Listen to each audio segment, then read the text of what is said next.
In Racing Through Time, we look at the drivers, the cars, the races and the circuits that made motorsport history.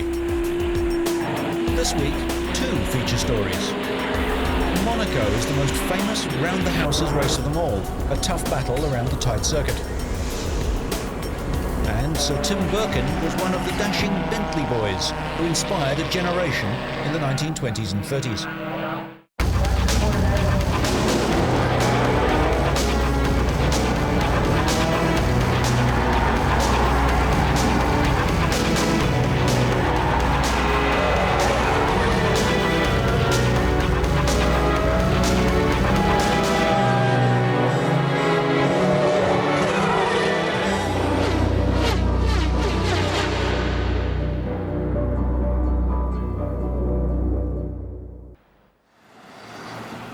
Monaco is home to the Grimaldi family and the closest motor racing gets to royalty each year. A quote from the magazine La Vie Automobile sums up the Monaco circuit perfectly. It goes without saying that the track is made up entirely of bends, steep uphill climbs and fast downhill runs. Any respectable traffic system would have covered the track with danger signs left, right and centre. And the year of this quote? 1929, when the first Grand Prix was held in the Principality. So, from the very first race, Monaco has been too small to cope with racing cars. If it were subject to the same safety requirements and rules that apply to every other circuit, Monaco would not be on the calendar. However, those rules don't apply when money and power talk. The Monaco Grand Prix is the last round-the-houses circuit on the Formula One calendar. Tazio Nuvolari, one of the famous winners in Monaco. Monte Carlo was a fading Riviera town when influential resident Anthony Noge proposed a Grand Prix to bring some life back to the Principality. The first Grand Prix was held on April 14, 1929 and was won by Anglo-French driver Grover Williams in a Bugatti T35. René Dreyfus won in 1930, Louis Chiron in 31, Tazio Nuvolari in 32, and Achille Varzi in this race in 1933. In 1934, Louis Chiron took an early lead, but with 2 laps to go, he drove into sandbags at the station hairpin. Alpha teammate Guy Moll took advantage and finished a minute ahead of Chiron. Meanwhile, Achille Varzi had given up hope for a good finish and was cruising around smoking a cigar. This was the greatest moment of the young Guy Moll's short racing career.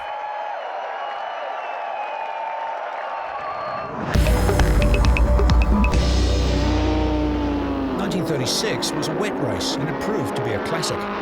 Caracciola took the lead in the Mercedes W125, followed by Nuvolari, Chiron and Bernd Rosemeyer. At the chicane after the tunnel, Tardini left a large pool of oil.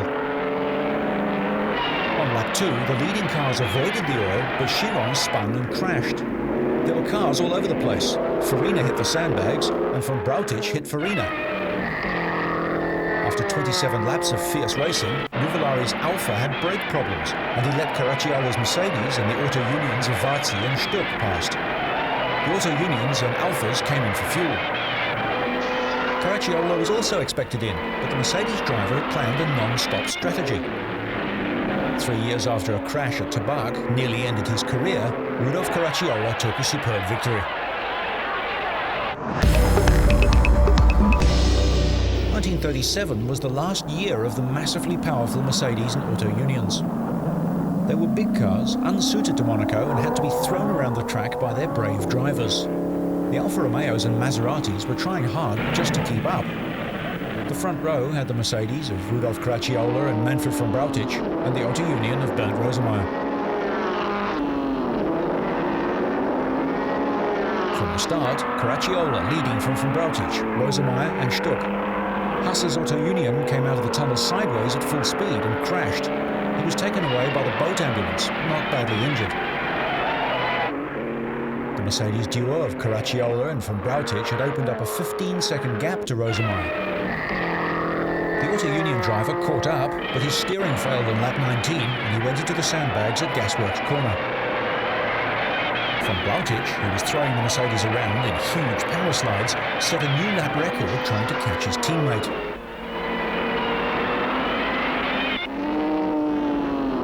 the pit stops, a fight started between the two Mercedes drivers. Team manager Neubauer was furiously giving signals to Van Brautic to let Caracciola pass, and the Prussian replied by sticking out his tongue. On lap 80, Van Brautic finally let Caracciola through, knowing that Rudolph had destroyed his tyres and would have to make another pit stop. Rosemeyer made a final charge, passing Farina on lap 86 and Zender on lap 96 to finish fourth. Although Van Brautic had disobeyed the team orders, there were no complaints from Caracciola, although team manager Neubauer was less than impressed.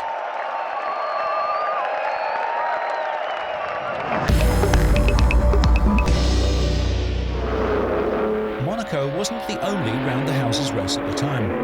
Another resort town, Pau in the French Pyrenees, wanted to capture the excitement of motorsport. Monaco didn't hold a race in 1938, but at Pau there was a famous victory for René Dreyfus and Lucy Cho's Écurie Bleu de la Haye. This was the first race of the new 3-litre supercharged or 4.5-litre unsupercharged Grand Prix formula.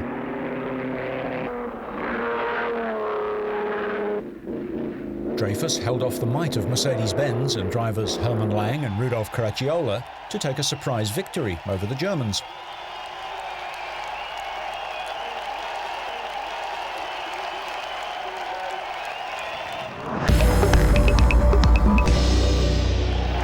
Racing resumed at Monaco in 1948 with a win to Nino Farina in the Maserati 4CL. Round 2 of the new World Championship in 1950 had patronage from the Monegasque royal family. Nino Farina spun his Alfetta on water, which had washed over the harbour wall. Juan Manuel Fangio avoided the chaos to win from Alberto Ascari.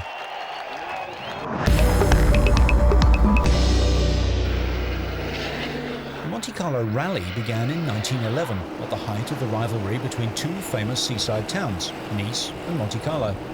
The former organised a carnival which attracted the rich clientele to its casinos, and so Monaco decided to start a car rally on the same lines as the celebrated Italian cycle rally. Departure points in different European towns converged on Monaco.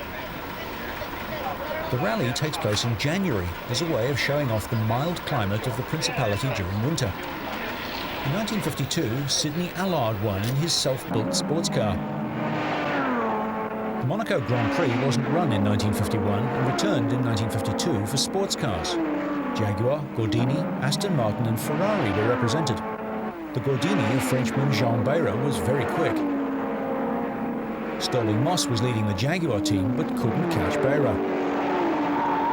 Reg Parnell's Aston lost its oil all over the road at Saint-Devote, causing a major accident that took out Beira's Gordini, Moss's C-Type and an Allard.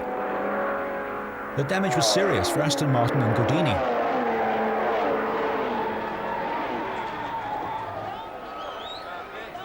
Another accident cost the life of the 1934 Monaco Grand Prix winner, Italy's Luigi Fagioli.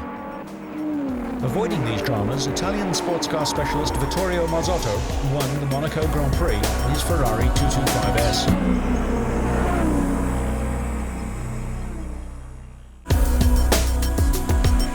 Grand Prix didn't return until 1955, the Monte Carlo continued to be the major rally each year.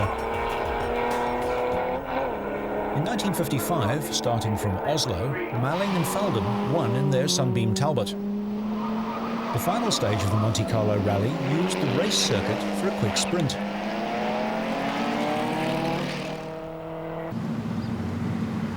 Grand Prix racing returned to Monaco in 1955 and established its place as the first race of the season. Mercedes was setting the pace, but Alberto Ascari was in the middle of the front row in the Vittorio Jano-designed Lancia D50. The Ferraris were well down the grid. Away from the start, Farina lost a lap having a wheel changed after a collision. Fangio led the race until he retired his Mercedes at half distance, leaving Sterling Moss in the lead from Ascari.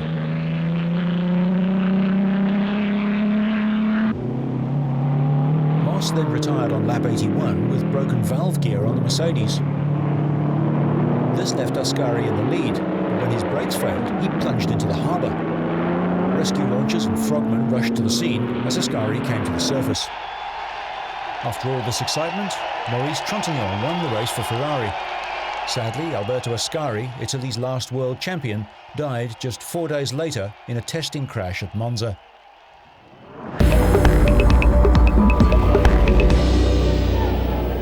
In 1956, Fangio was driving one of the Lancia Ferraris that had been handed over to Enzo Ferrari. He joined the Scuderia after Mercedes withdrew from racing.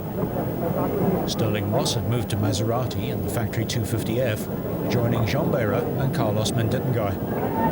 Peter Collins had joined Fangio, driving a Lancia Ferrari.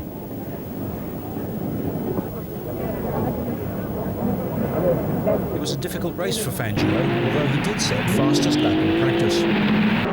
Moss led from the start, shutting the door on Eugenio Castellotti's Ferrari at the gasworks hairpin. Fangio moved up to second, but spun at Saint-Devote and damaged his rear suspension. He'd been clouting walls all round the circuit in an unusually ragged display. After a pit stop, he began to catch the leaders again.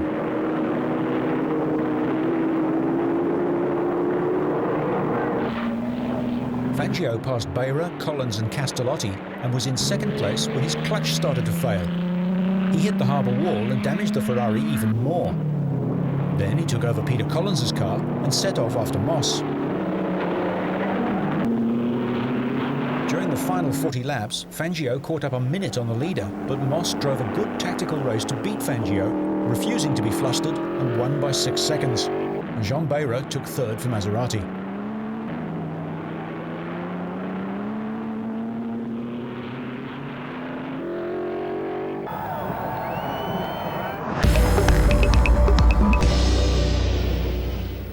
All the new cars for 1957 were on show for the first time at Monaco.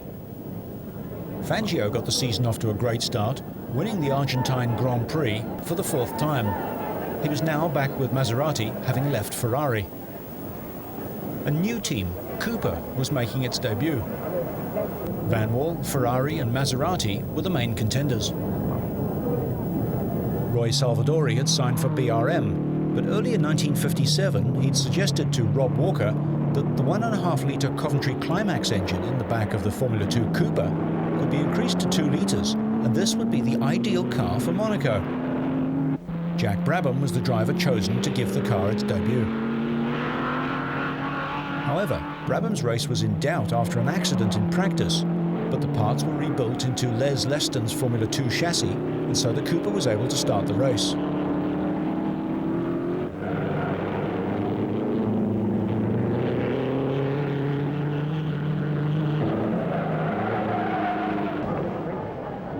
Mike Hawthorne was trying out a new version of the Lancia-based Ferrari. Sterling Moss also tried out a Ferrari. He didn't get the chance to drive one in Grand Prix racing.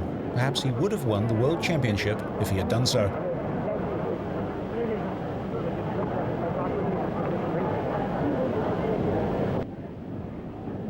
At Monaco, all the Maserati drivers tested the new V12-engined 250F. Fangio achieved the best results, but only by banging in the clutch at 6,000 RPM to make the car accelerate in tight corners.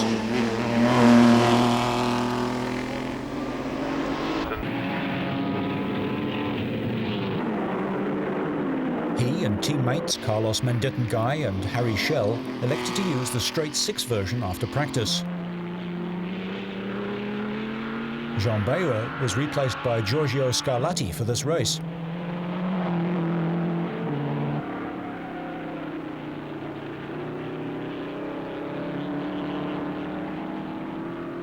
Sterling Moss and Tony Brooks were driving for Vanwall, with the short-nose version to save bodywork damage on the usually fraught opening laps. Peter Collins and Mike Hawthorne were driving for Ferrari, so the top 6 drivers in the world were in the top 6 cars.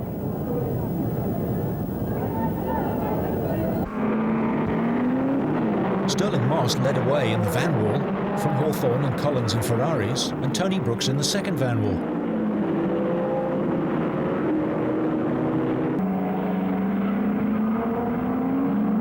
The critical moment came when Moss missed his braking point on lap 4 at the chicane. Wooden poles came across the track, which Peter Collins ran into.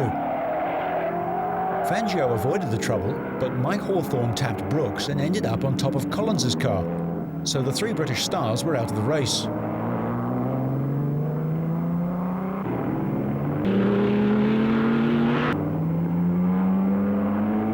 Moss, Hawthorn and Collins walked back to the pits, Fangio took over the lead. Behind him at a comfortable distance was the van wall of Tony Brooks.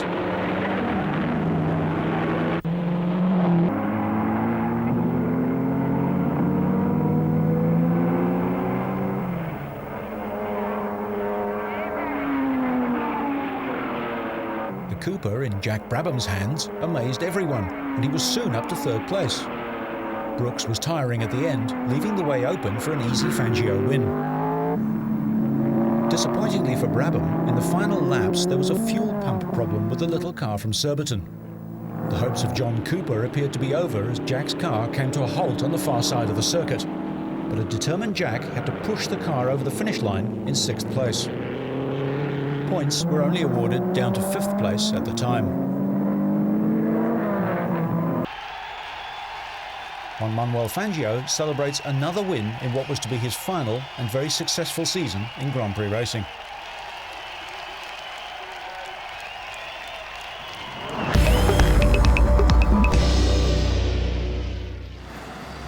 Van Wall were making a serious challenge in 1958, led by Stirling Moss. At the other end of the grid, Lotus made their Grand Prix debut at Monaco. Betty Hill's husband Graham became the master of Monaco in the 1960s. I have a great affection for Monte Carlo, you see, and even going down there on the very, very first time, we stayed along the coast at a place called A's, and it was called the Bananery, and none of the team had any money, none of them, and the cars were coming down in furniture vans again, and we literally scrimped and scraped. I think we drove down there. We certainly didn't have enough money to fly down there. And there was Hazel Chapman and myself, and I think Cliff Allison's wife. There were 3 girls. It was a big treat for us, you see. And we stood on those pits and timed the fellows in dresses. I mean, we never thought about having to climb over pits the way we did. So there we were, sitting up there in short summer dresses, but exciting. Very, very exciting. Graham Hill and Cliff Allison drove Lotus 12s fitted with 1.9 litre and 2.2 litre Climax engines. Roy Salvadori and Jack Brabham brought the works Coopers to Monaco, and Rob Walker's car was given to Frenchman Maurice Trintignant. In practice, the Coopers were quick, with Brabham on the front row and Trintignant and Salvadori on the second.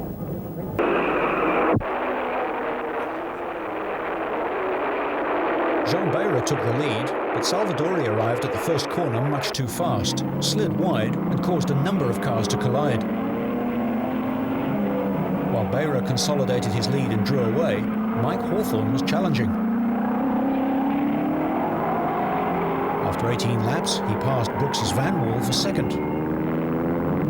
Brooks and Lewis Evans retired soon after, leaving Moss with the only van wall in the race. Moss began to catch Hawthorn. Beira was slowing with severe brake problems. On lap 27, Hawthorn took the lead as Beira headed for the pits. Moss caught and passed Hawthorn, but it didn't last long. The van wall retired on lap 38 with valve trouble. Hawthorn now led Trintignant in the Blue Cooper, but the Ferrari coasted to a halt with a broken fuel pump.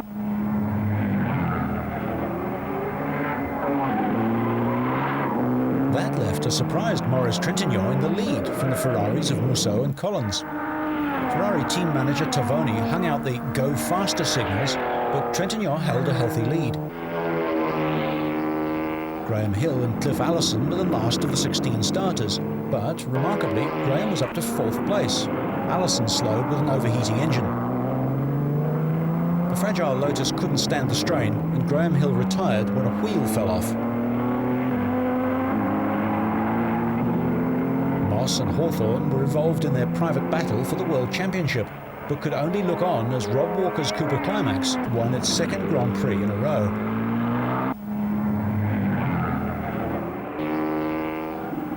Trintignant had taken care of the Cooper and its fragile transmission, and the Rob Walker team and Cooper were ecstatic.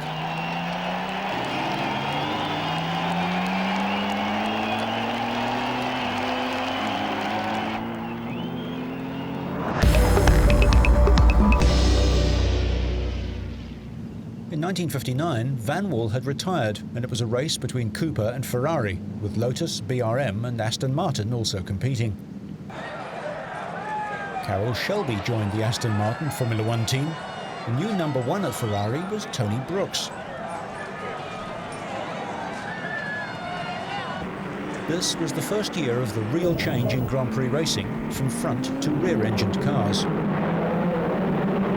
Stirling Moss was the quickest in the Rob Walker Cooper, followed by Jack Brabham in the Works car. The new 2.5-litre Coventry Climax engines with extra power and torque were causing problems for the gearbox again for Cooper and Lotus.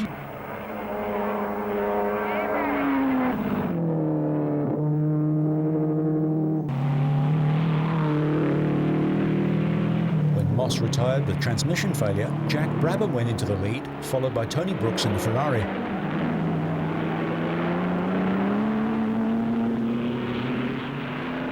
Jean Bayraud was with Ferrari in 1959 until he punched team manager Tavoni on the nose at the French Grand Prix and was, unsurprisingly, sacked. Eventually it was Jack Brabham's Works Cooper that went on to win. This was Brabham's first Grand Prix victory. He went on to win the 1959 World Championship, and Cooper won the Constructors' title.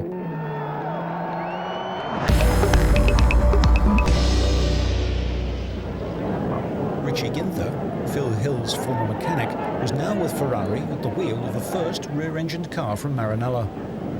Wolfgang von Trips and Phil Hill completed a strong Ferrari lineup.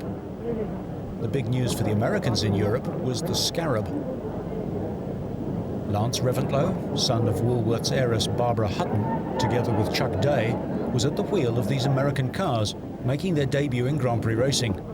They were front-engined and they weren't very fast, in spite of their special Mayer-Drake Offenhauser engines. Count Johnny Lirani talks to Colin Chapman about Colin's new Lotus 18 making its Grand Prix debut in Europe. Stirling Moss had seen how promising the Lotus 18 was, so his patron, Rob Walker, bought one, and Stirling made the best use of the car.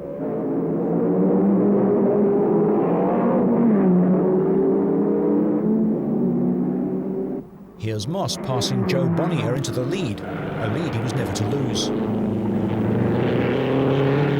The Ferraris with their front engines were being outpaced, while the rear-engine car was not quite as quick as the Coopers. This was the last year of the 2.5-litre Formula One. Jack Brabham and Cooper were the class of the field during the year, scoring 5 wins in a row for his second World Championship. However, at this race, Stirling Moss gave Lotus their first World Championship win. Bruce McLaren was second, and Phil Hill, spinning the Ferrari at the station hairpin, finished third.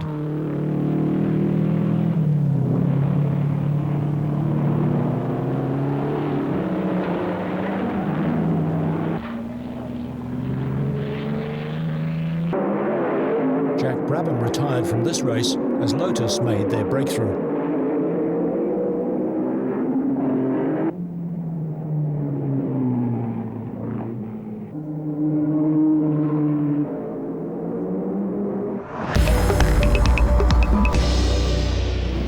Monaco in 1961 was one of the great races.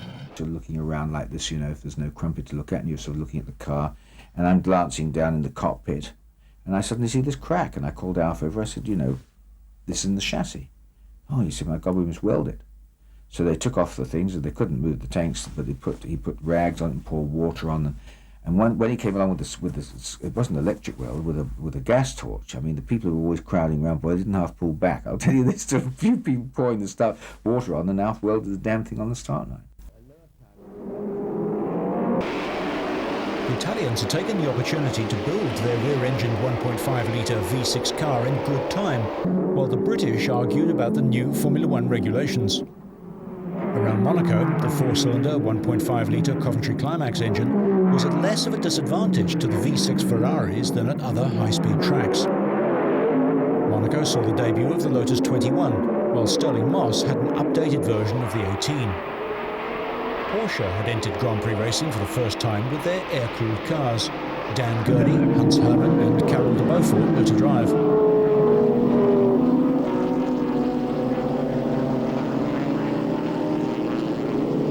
drama on the start line, Moss was able to race into the lead. With the side panels removed from his Lotus for that last-minute welding job, the spectators were able to see more of Moss in action than ever before.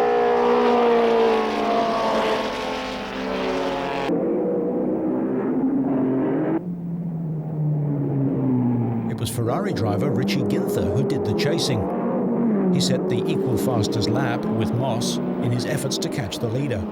Ferrari were second, third and fourth, and the Porsche of Dan Gurney was fifth. While Porsche had specialised in sports cars, there was a family history in Grand Prix racing. Ferdinand Porsche had designed the pre-war auto unions. In 1961, the change to 1.5-litre engines meant they already had an engine suitable for Grand Prix racing.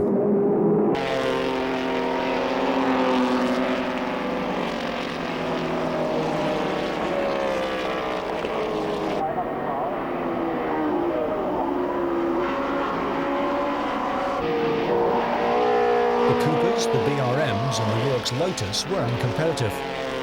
So Stirling Moss took a rare win for a British car in 1961.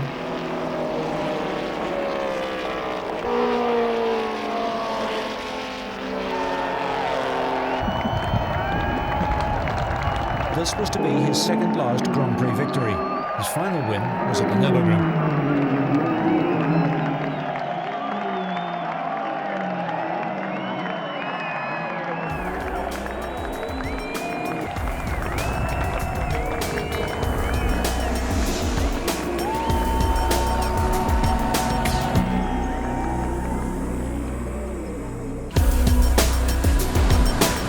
The second race of the 1962 World Championship was at Monaco.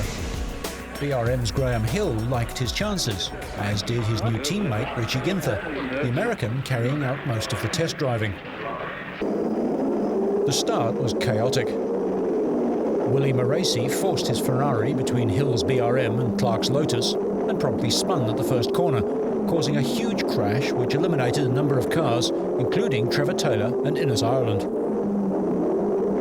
Hill was in the lead from Bruce McLaren's Cooper and began to pull away. As Graham continued in the lead, Clark started to catch up, only to retire with gearbox problems.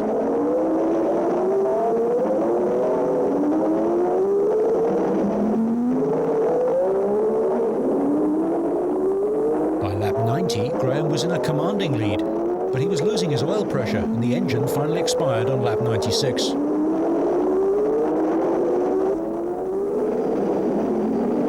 This handed the race to Bruce McLaren, who won by 2 seconds from Phil Hill's fast-closing Ferrari.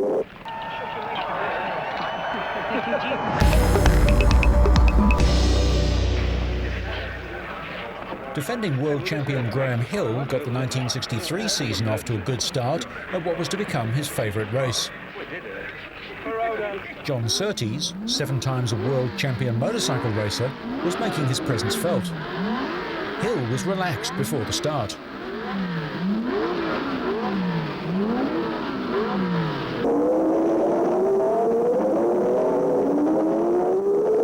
And Hill led from the start, pursued by Jim Clark in the Lotus and Surtees driving for Ferrari.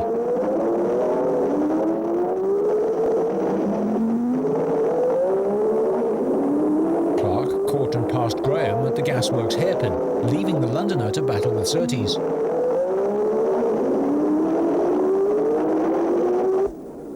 Betty Hill and Tony Rudd in the pits. Monaco was not Jim Clark's favourite track. He was out with transmission trouble.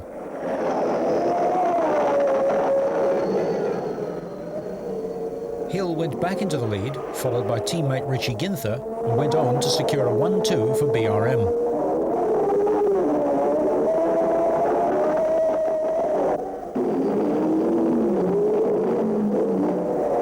Jim Clark walks back to the pits. Graham Hill takes his first win at Monaco ahead of Richie Ginther, the start of a 4-year run of success at Monaco for BRM.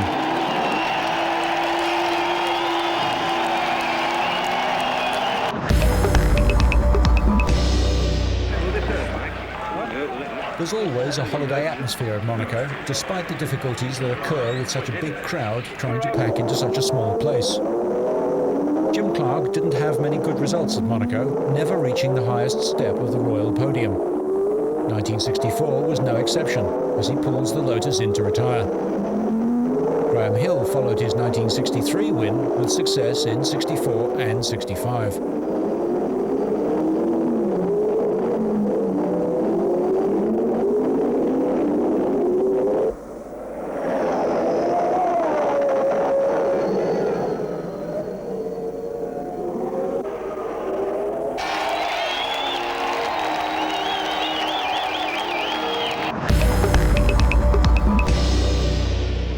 Lifted the Lotus team's spirit in 1968 after the death of Jim Clark by winning at Monaco for the 4th time.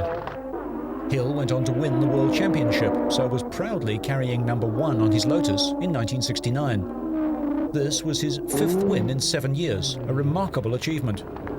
Second was Piers Courage in the Frank Williams-entered Brabham.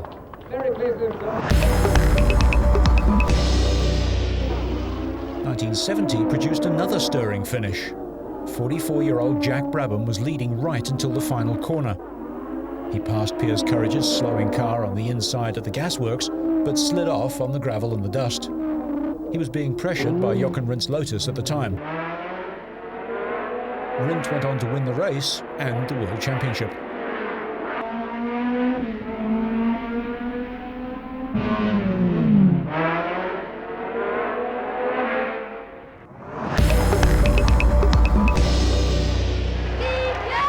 Jackie Stewart had won his first Grand Prix at Monaco in 1966 for BRM. He was the complete professional driver by 1969, but had to wait until 1971 for his next success. Monaco allows spectators to get closer to the cars and the action than at any other track. The circuit was basically unchanged from 1929 until 1973, when the swimming pool section was added and Gasworks Corner was replaced by La Rascasse.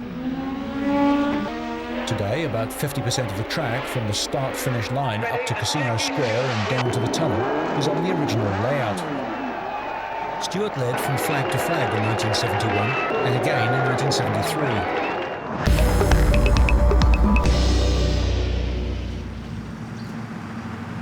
Graham Hill's Grand Prix career started at Monaco in 1958 and finished there 16 years later when he failed to qualify in 1975.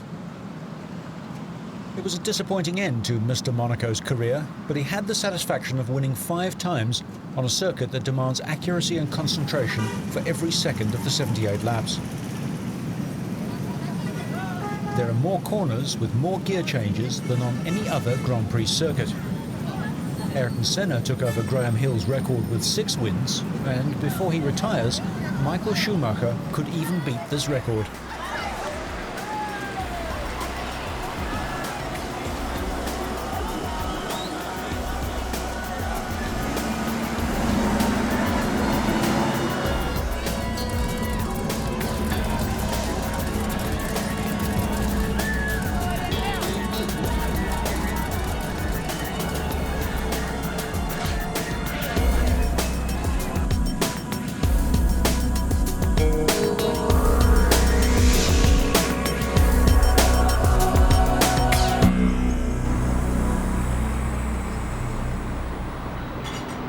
Former Toyota Grand Prix driver Alan McNish is one of many who now lives in Monaco.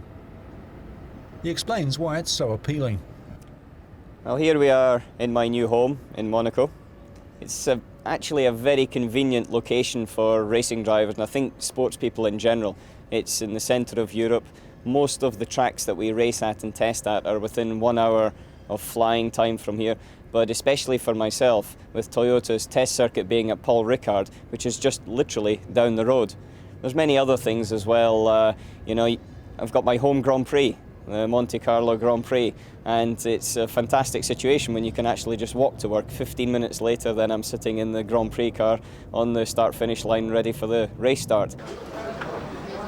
Scotsman McNish forgot to mention the low tax rate in Monaco, which is also an advantage to drivers with high incomes in a short period. Certainly life in Monaco is very different to anywhere else I've ever been in the world, except maybe Las Vegas. You've got more Ferraris per kilometre here than anywhere else in the world. Maybe only at Maranello have you got more. Just the cars that are driving around, the people are all dressed immaculately, everything is always to perfection, and it's like Hollywood a little bit.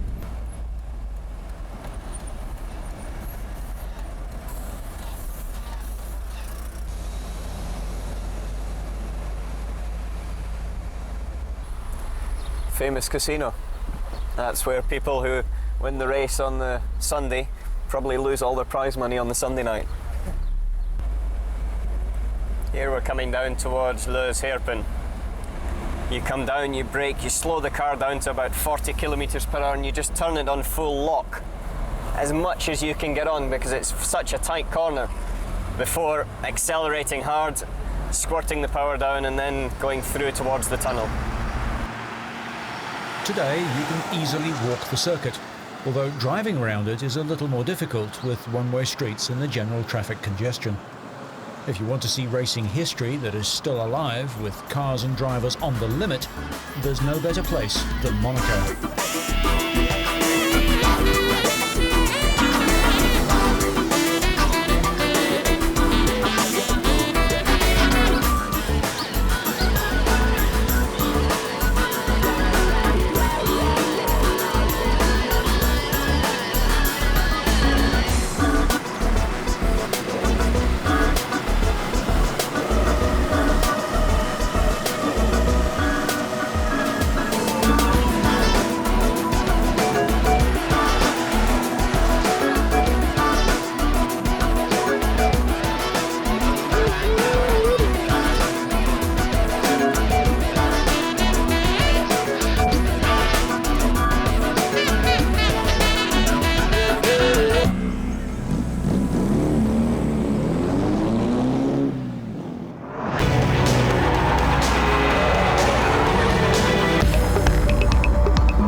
Back in racing through time to the era when rich enthusiasts raced for fun.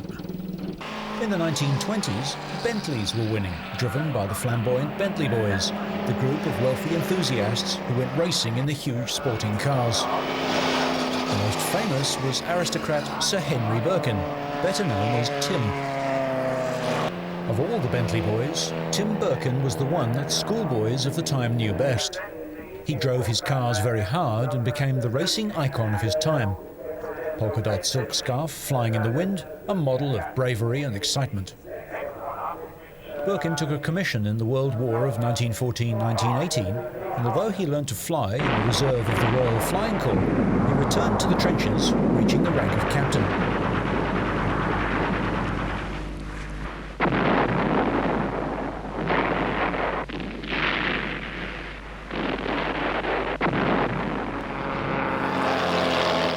His first race was at the famous banked Brooklands track in 1921. But his passion was for long-distance sports car racing. In 1928, Tim was invited to join the Bentley team, and he campaigned a 4.5-litre Bentley, finishing 5th at Le Mans.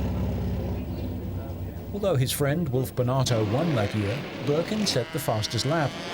His driving style was aggressive, and he showed little mechanical sympathy behind the wheel. He was well suited to the rugged Bentleys, which Ettore Bugatti once famously called the fastest lorries in the world.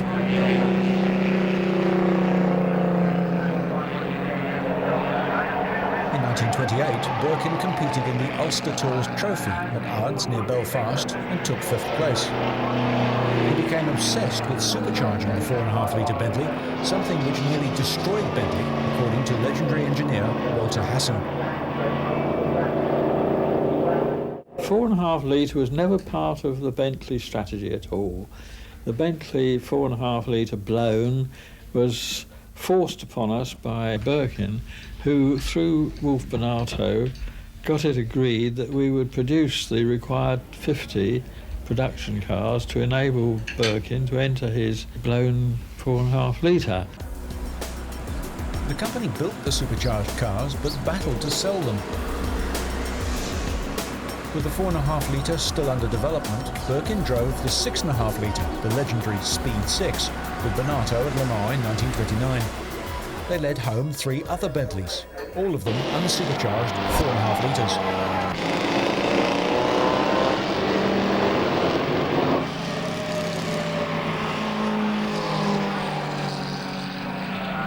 The 1929 Irish Grand Prix at Phoenix Park in Dublin was the blown Bentley's second race. Birkin had a tremendous battle with Scrap Thistlethwaite in his Mercedes. On the hot day, smaller cars were spinning everywhere, and some even caught fire. Birkin hunted down the Mercedes until it blew a gasket, but his own car was overheating as well.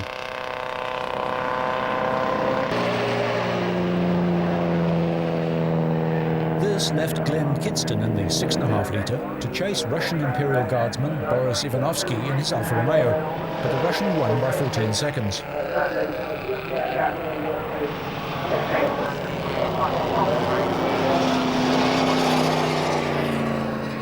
The newly formed British Racing Drivers Club organised a 500-mile race on the banked oval at Brooklands in England. Birkin had a problem. His helmet was lifting off his head on the banking, so he stopped and put on a linen helmet. He was among the first drivers to wear a crash helmet regularly. It wasn't until after 1950 that helmets became mandatory. The British Racing Drivers Club was formed at one of the Bentley boys' post-race dinners, and Sir Henry was one of its first members. The club's badge includes a blower Bentley. The BRDC is best known these days for owning Silverstone, home of the British Grand Prix. The race saw a great battle between Birkin and Cotelan's Sunbeam, but Birkin was slowed with oil spraying onto his goggles.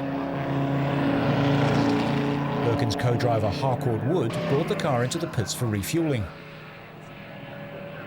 The Sunbeam Challenge began to fall away. Here, the tiny 2-litre is being refueled, but in the Bentley pit, spilled fuel soaked in the car's fabric body and wooden structure, and eventually a broken exhaust caused it to catch fire.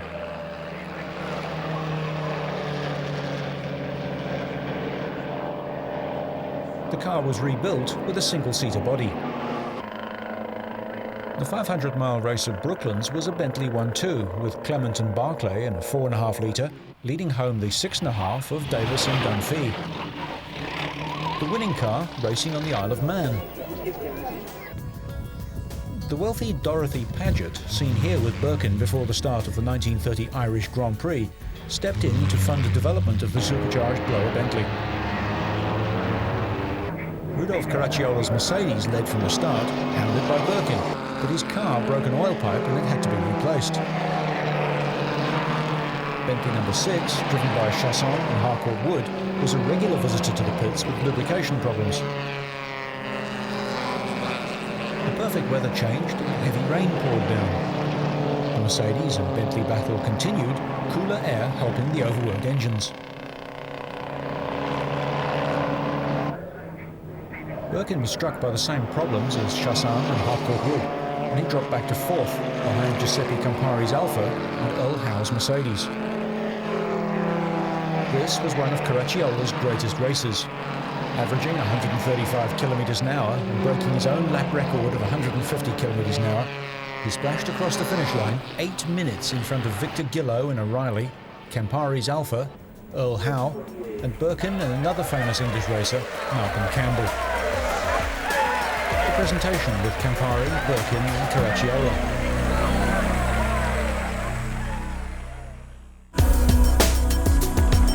The 1930 Tourist Trophy at Ards in Ulster. The blower Bentley was produced in opposition to W.O. Bentley's wishes. He saw it as an engineering travesty, but with the finances of his company in a parlous state, supported by diamond millionaire Wolf Bonato, he had no choice than to go ahead and build the cars. 4 blower Bentleys were entered for Dr. Benjerfield, Eddie Hall, Birkin, and one-time Bentley team manager Bertie Kensington Moyer. He hadn't raced since 1925 and was shown round the track by Birkin. While road racing wasn't allowed on public roads in England, Scotland or Wales, in Ireland and the Isle of Man, road racing was well established. Prior to the race, Caracciola was disqualified for using an oversized supercharger.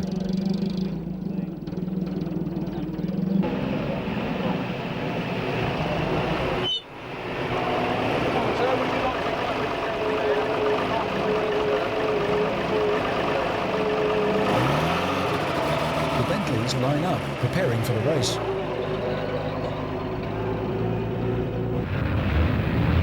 The start, and Birkin is left behind for a few seconds. The main opposition was from the Alfa Romeos of Nuvolari, Campari and Varzi. The Tourist Trophy was an important race, drawing manufacturers from across Europe.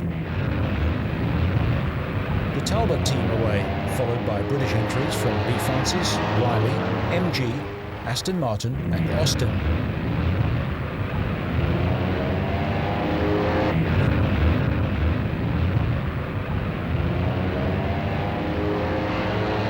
Big Ferdinand Porsche-designed Mercedes leave the start line.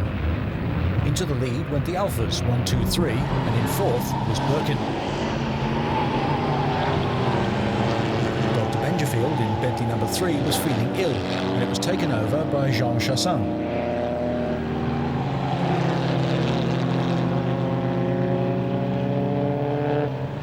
In car number 1, Birkin was partnered by W.O. Bentley himself as riding mechanic.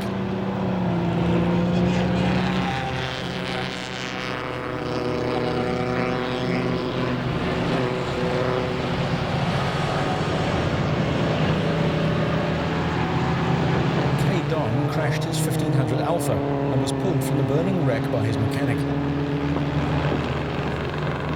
The Benjafield Chassin Bentley in for a pit stop. Driver and mechanic had to do all the work on the car. No outside assistance was allowed.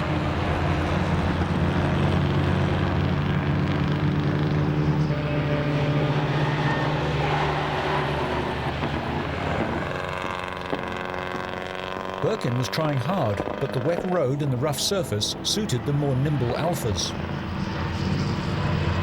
Nuvolari led Campari and Varzi, pressed by the innovative front-wheel drive Alvis. Benjafield explains to Birkin how ill he feels.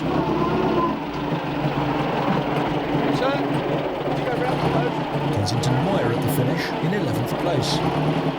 Nuvolari won from Campari and Varzi, so a comprehensive win to Italy over Britain and Germany.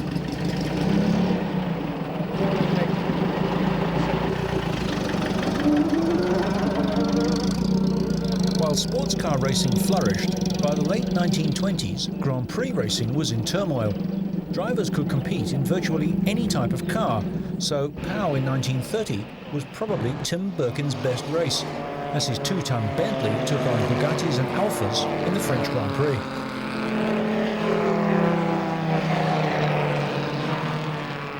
Birkin was beaten only by Philippe Atarsalan's 2-litre supercharged Bugatti, who forgot to make his last pit stop and ended the race with only half a litre of fuel in the tank.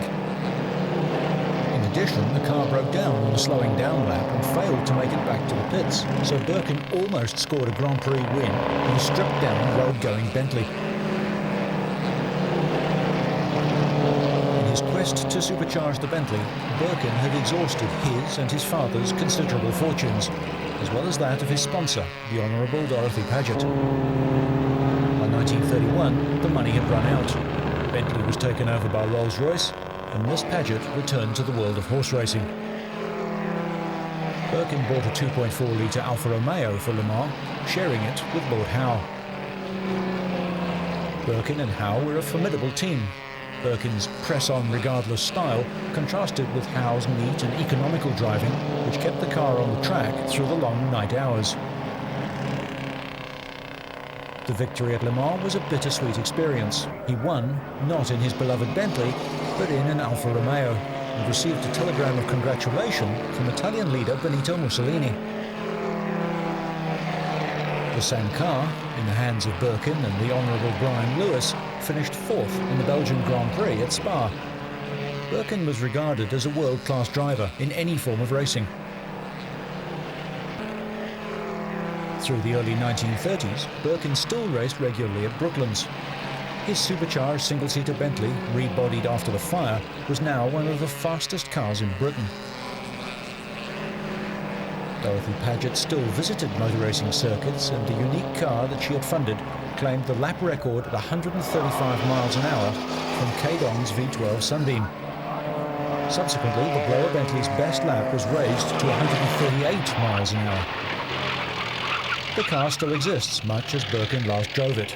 After his death, a heartbroken Dorothy kept it until 1939. Birkin's final race was at Tripoli in 1933 in a Maserati. By now, he had produced Full Throttle, a book immensely popular with schoolboys and adults alike, cementing his reputation as the epitome of the dashing racing driver. But at Tripoli, he burnt his arms on the Maserati's exhaust while smoking a cigarette during a pit stop. The burns turned septic, and 3 weeks later, he was dead at the age of just 36. He had campaigned for a British road circuit like those he so enjoyed in Europe and Ireland, but he died before Donington was opened. At Brooklands, a plaque commemorating the short life and exciting times of Sir Henry Birkin was erected by the British Racing Drivers Club. Racing these days doesn't allow for individuality, and while it's always going to be expensive, then at least it's now much safer.